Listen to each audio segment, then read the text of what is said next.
Hello dears, welcome back. In this lesson, we were discussing about a reaction between an acid and an alkali that leads to the formation of salt and water. What was that reaction? Of course, neutralization reactions, right? And hope you have gone through the applications of neutralization reaction. In this lesson, we mentioned about certain substances that are used to identify its nature. By what name these substances are known as? Yes, very good. They are called indicators. Hope you know some of the indicators, right? The very common one. Yes, litmus paper. And what else we use in our laboratories? Yes, very good. Phenolphthalein, methyl orange, etc. Right? How can we express the strength of a substance with acidic or alkaline nature? Have you ever think about that? Let us study about how to express the strength of a substance with these characteristics. So let's start the class. Dear children, what are the ions present in water? Of course, hydrogen ions and hydroxide ion. Water dissociates to give equal amount of H plus ions and OH minus ions, right? On the other hand, certain substance dissociates to give more H plus ions and more OH minus ions. For example, suppose if we add a little amount of dilute hydrochloric acid to a water, what happens to the amount of H plus ions? The amount of H plus ions increases, right? So the water shows an acidic character.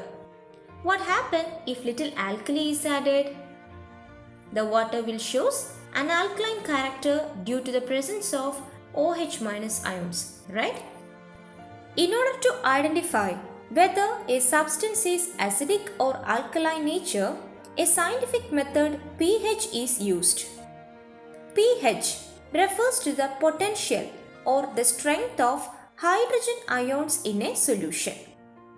The Danish scientist Sorensen devised the pH scale to measure the acidic or alkaline nature of a substance.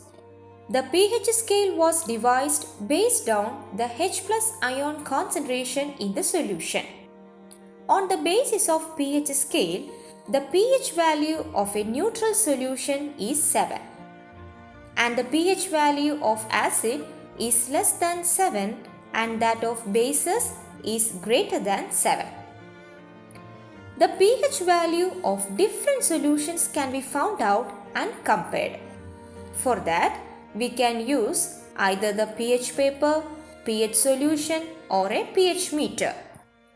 Let us know how to identify the acidic or alkaline nature of a solution using a pH paper or pH solution. Add a drop of pH solution to the solution whose pH is to be determined, or dip the pH paper into it. The pH value of the solution can be determined by comparing with the pH color chart. The pH value ranges from 0 to 14. The value 0 to 6 represents the acidic character and that of from 8 to 14 represents the basic character. The value 7 represents the neutral nature of a substance. Now observe the pH value of some of the substance and its color of the pH paper. Next we will discuss about the importance of pH in agriculture. As we know, the nature of a soil is not the same everywhere on the earth's surface.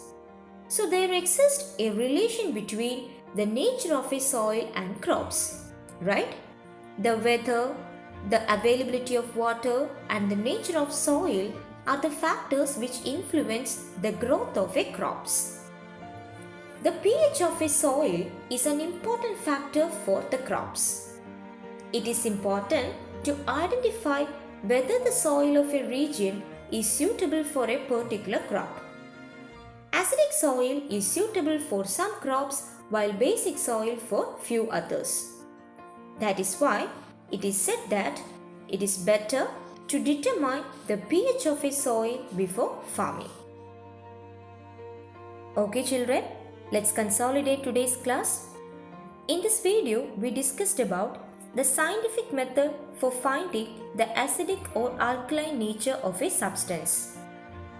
pH scale is a method used to express the acidic or basic nature of a substance based on the amount of H+ ions present in the aqueous solution.